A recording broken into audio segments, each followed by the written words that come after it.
There's a saying that was popular in Albania under the brutal communist dictatorship. Even walls have ears, which really meant you were always being listened to. 7 vjet e 3 muaj e 10 ditë burg. Do you know who informed on you?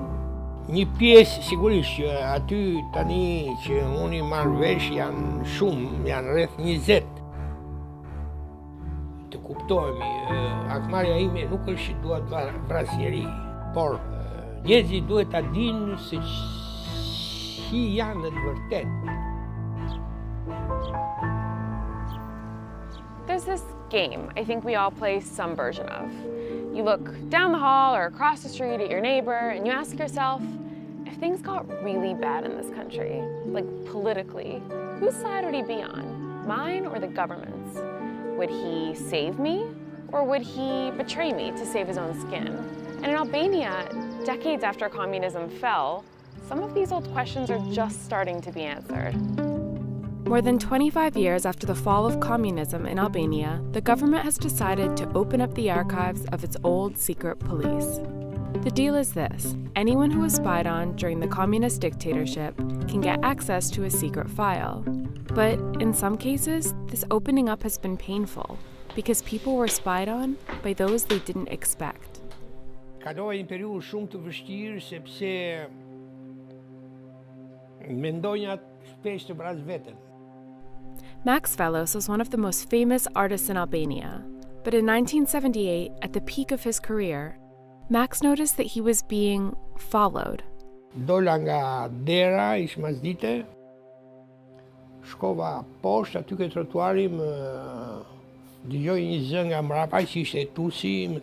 Government agents accused Max of having modernist tendencies. They thought his art was transgressive because Max didn't paint bright, optimistic images of heroic socialist workers like artists in Albania were expected to.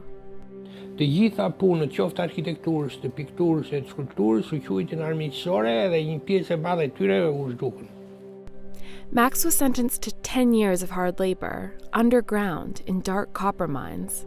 By then, the regime had dozens of prisons and work camps modeled on Stalin's gulags. Ushqimi ishte I dobët, temperatura ishte vendi shumë I thellë dhe nuk kishte dritë tjelli, nuk shikonim dritë. At some point, Max says, his captors offered him a choice. Help us, and we can let this go.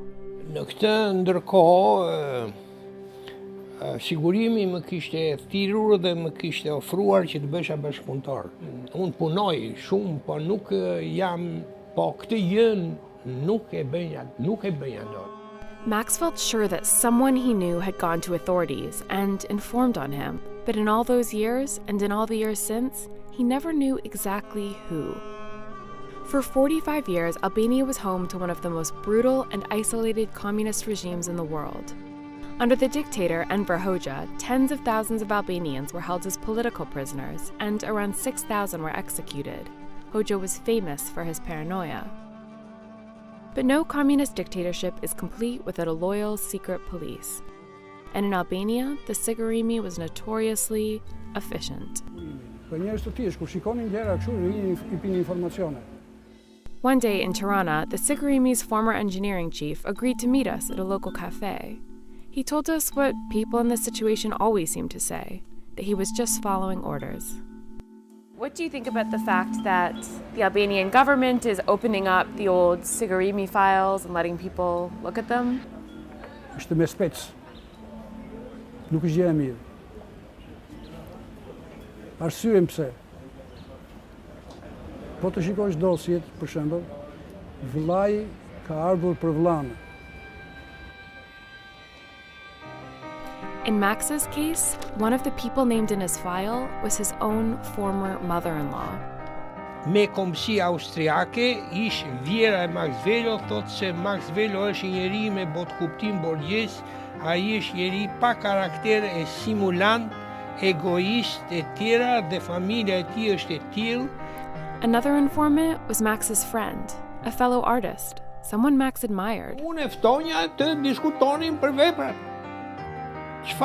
si mund ta imagjinonja unë që të diskutosh për veprat është akt kriminal. That hurt is why some people in Albania want the archives to stay closed. Max told us that his former friend was still alive, but that he hadn't tried to reach him, so we called him. Ka shumë shpifjet të ime, sigurisht. Është si në një